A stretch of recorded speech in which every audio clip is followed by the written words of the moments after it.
একসময়ের বড় দেশ ইউগোস্লাভিয়া ধীরে ধীরে ভেঙে ৬-৭টি আলাদা দেশে পরিণত হয়েছিল।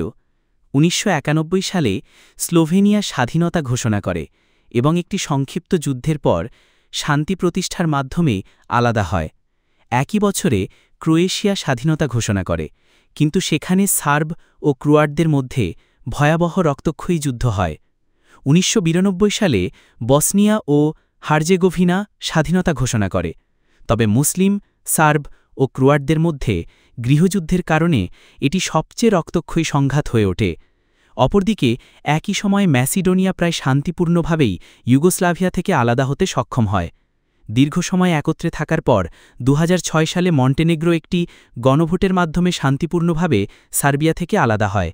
আর ২০০৮ সালে কসোভো সংখ্যাগরিষ্ঠ আরবেনীয় জনগণের দাবির মুখে একতরফাভাবে স্বাধীনতার ঘোষণা দেয়, যদিও এটি নিয়ে তীব্র উত্তেজনা ও সংঘর্ষ দেখা দেয়।